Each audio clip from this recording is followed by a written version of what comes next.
তাহলে এই গ্যাসটার কিন্তু এক্সপায়ারি আছে জানেন না জানো যখন সিলিন্ডার কিনবেন এই মুখে ক্যাপটা ছিল না সিলিন্ডার যখন সাপ্লাই দেবে আমি এখন ছোট্ট কটা খুব গুরুত্বপূর্ণ জিনিস বলে দেবো তখন এই ক্যাপটা খুলবেন খুলতে দেবেন দিয়ে এদের একটু পানি দেবেন 2-4 ফোঁটা আর যদি পানি না থাকে শুধু একটু থুতু দেবেন থুতু দিলে বুদবুদ করে যদি ওঠে তাহলে জানবেন গন্ডগোল আছে আচ্ছা আচ্ছা এর মুখে একটা ভাল্ব থাকে ওকে বলে নন রিটার্নিং ভাল্ব ঢুকবে তা বার হবে নন রিটার্ন হবে যখন রেগুলেটর থেকে প্রেসার দেওয়া হবে তখন ওইটা বার হবে তার আগে কিন্তু বার হবে ওই যখন ওই এখানে দুটা পানি দিয়ে যদি দেখা যায় যে বুদবুদ করছে তাহলে ওই রিটার্নিং ভাল্বটার গন্ডগোল আছে যদি থাকে তখন বলতে হবে আমারটা চেঞ্জ করতে হবে এটা আমি নেবো 1 নম্বর বোঝা গেল হ্যাঁ স্যার নাম্বার 2 হচ্ছে ডাক্তারখানায় ওষুধ কিনতে গেলে যে বলি এক্সপায়ারি হয় এর এক্সপায়ারি হয় এক্সপায়ারিটা বুঝবেন কি করে দেখুন এর গায়ে 4টি ইয়ে আছে 3টে খুঁটি আছে না ওগুলো লেখা 14.5 15.4 কেজি 15.4 মানে 15.4 কেজি আর এর গায়ে একটা কথা লেখা আছে D24 এই D24 লেখা আছে এইটাই 4টে কথা মাথায় রাখবেন হিসেবে এটা কিন্তু এক্সপায়ার ক্যামেরা করে তো A B C D 4টে স্পেলিং এ থাকবে অ্যালফাবেট বর্ণমালা থাকবে এ শব্দের অর্থ হচ্ছে 1 জানুয়ারি থেকে 31 মার্চ 3 মাস যদি বি লেখা থাকে তাহলে জানা যাবে 1 এপ্রিল থেকে 30 জুন যদি সি লেখা থাকে তাহলে জানবেন 1 জুলাই থেকে 30 সেপ্টেম্বর আর যদি ডি লেখা থাকে তাহলে জানবেন 1 অক্টোবর থেকে 31 ডিসেম্বর এর প্রথম কথা লেখা আছে ডি ডি মানে ডিসেম্বর 31 অক্টোবর থেকে ডিসেম্বর 1 অক্টোবর থেকে 31 ডিসেম্বর পর্যন্ত চলবে কিন্তু লেখা আছে D24 এর পরে সাল লেখা থাকবে তাহলে প্রথমে এ বি সি ডি এই 4টে কথাকে মাথায় রাখুন 3 মাস করে একটা 12 মাসে 4 দিন হ্যাঁ 12 মাসে 4 দিন ওই যে পাশে সাল লেখা 24 লেখা আছে মানে 24 হবে তাহলে এই গ্যাসটা কিন্তু 1 জানুয়ারি আর 31 ডিসেম্বর আস্তে আস্তে 31 ডিসেম্বর কিন্তু এই গ্যাসটা এক্সপায়ারি হয়ে গেছে অলরেডি হয়ে গেছে এই এখনো নেওয়া মানে এটা কিন্তু এক্সপায়ারি মাল কে কিনেছে আমি জানি না ভবিষ্যতে যখন কিনবেন দেখবেন D24 লেখা আছে মানে 31 ডিসেম্বর 24 সালে এটা শেষ হয়ে গেছে এখন আপনি বলবেন যে ওই গ্যাসটা যে ভেতরে আমি রান্না করছি তো ভালোই চলছে তাহলে এক্সপায়ারি কি করে বুঝবো এক্সপায়ারি তো গ্যাস দিয়ে হয় না এই গ্যাসটা যখন বেকারে ভরা হয় বর্তমানে রাজবাগ নাম শুনেছেন রানীগঞ্জ পানাগড় নাম শুনেছেন পানাগড়ের আগের স্টেশনটা হচ্ছে রাজবাগ ওখানে এই গ্যাসটা রিফিল হয় ভর্তি হয়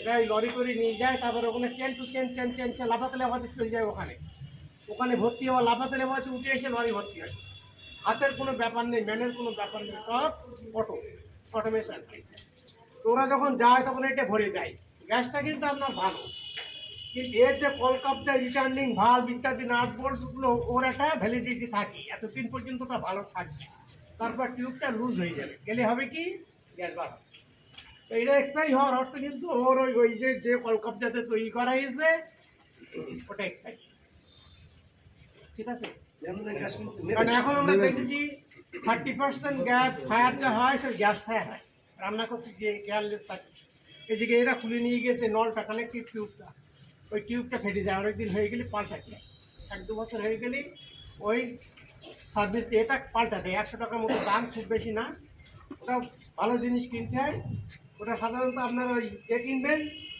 ওই ওটাকে কী বলে যেন ক্লিয়ার যেটা কি নামটা ভুলে যাচ্ছি পিভিসি পাইপ ওর 3টে লেয়ার থাকে প্রথমে একটা রাবারের ঢালাই দেওয়া থাকে তার উপরে লোহার একটা কুণ্ডলি থাকে স্প্রিং এর মতো ঘোরানো থাকে তার উপর আবার একটা রাবারের ঢালাই থাকে তাই একে বলে 3 লেয়ার এই 3 লেয়ার পাইপ কিনবেন 100 টাকা দাম এই খুব বেশি দাম বছর থেকে হয়ে গেলে চেষ্টা করবেন পাল্টে দেওয়ার না হলে ওই ধরনের বিপদ হবে ফেটে চটে গেল ওখান থেকে লিকেজ এইগুলো কারণে আগে হচ্ছে বেশি রান্নাঘরে অন্য ইয়ে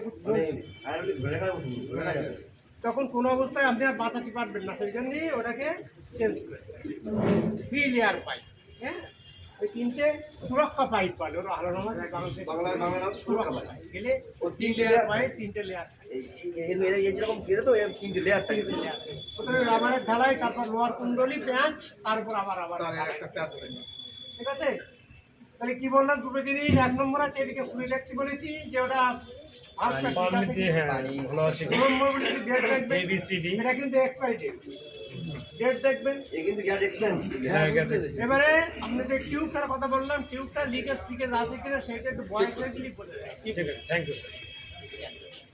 এবারে যে কাজটা আপনার আছে, এই যে রান্না হচ্ছে, এই গ্যাসটা মাটির সঙ্গে, এই যদি সিলিন্ডারটা মাটির থাক দোষ নেই, কিন্তু ওভেনটা অন্তত 2.5 ফুট উপরে থাকে। সিলিন্ডার থেকে এর মধ্যে যে গ্যাস আছে, এই গ্যাসটা 1.5 গুণ ভারী, বাতাসের চেয়ে 1.5 গুণ ভারী। মানে কি স্বাভাবিকভাবে নেমে আসে। অনেকে করে কি একই লেভেলে এখন নিচেই ওভেনটা বসিয়ে রান্না করছে। বললাম যে এই জায়গা থেকে ওভেনটা নিচু না উঁচু? যদি মাটিতে রান্না করা হয়, নিচে তখন নিচে কোনো একটা ফল্ট হলে ফল্ট সাত তো ধরে নেবে, কারণ ওর দশটা তো নিম্নমুখী, ভারী 1.5 গুণ 1.5 গুণ ভারী বাতাসে। আর যেহেতু উপরে আমার সিলিন্ডারটা থাকে, কি বলে ওভেনটা থাকে, তো তো লাগাতে পারবে না, স্বাভাবিক কারণ আপনি বেঁচে যাবেন। তৈরি করতে হবে আপনার সিলিন্ডারটা থেকে ওভেনটা 2.5 ফুট উপরে রাখতে হবে কমপক্ষে, তাহলে বেশি নিরাপদে থাকতে পারবে। হয়তো অনেকে দেখা যাচ্ছে যে পাকা সেট করার মতো পয়সা নেই, না থাক কাঠের, যদি তাও না পারে মাটি দিয়ে উঁচু করে রাখো, বা ইট দিয়ে ইট দিয়ে, ইট না হলে মাটি দিয়ে উঁচু করে রাখো। এই 3টে জিনিস বললাম। এরপরে দেখবেন এই গ্যাস করে কি, এগুলো বেশি বাজার ঘাটে যে সমস্ত মেলা টেলায় হয়, যারা ভাজার দোকান টোকান দেয় ওরা করে। এই গ্যাসে করবে কি, যখন গ্যাসটা কমে আসবে তখন আর কি গরম পানিতে বসিয়ে দেয়, কী হবে বেরিয়ে আসে। এর এক্সপ্যানশন রেশিও আছে, মানে এটা গরম করলে কতটা বেড়ে যাবে সেটাকে বলে এক্সপ্যানশন রেশিও। যদি 1 কেজি গ্যাসকে হিট দেওয়া হয়, সেটা 20 কেজি হবে, 1:20 রেশিওটা। এর মধ্যে জায়গায় এইটুকু 15.4 কেজি আছে, কিন্তু যদি হিট দেওয়া হয় তো জায়গা পাবে কোথায়?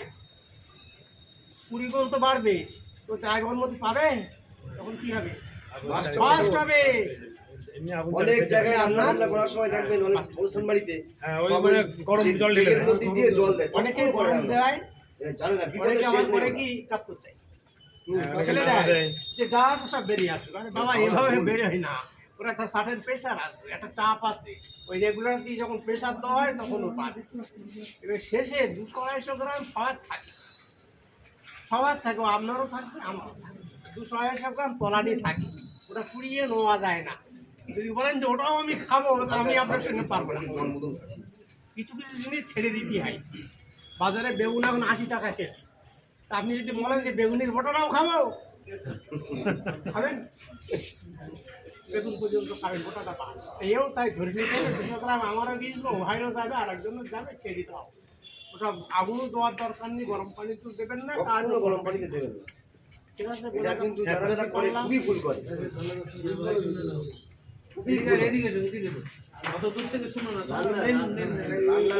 হয়তো বলা যায় নাকি সি আছে, সি 25 লেখা আছে, তারপর আমি কি বুঝবো বলেন সবাই? সি 25 লেখা আছে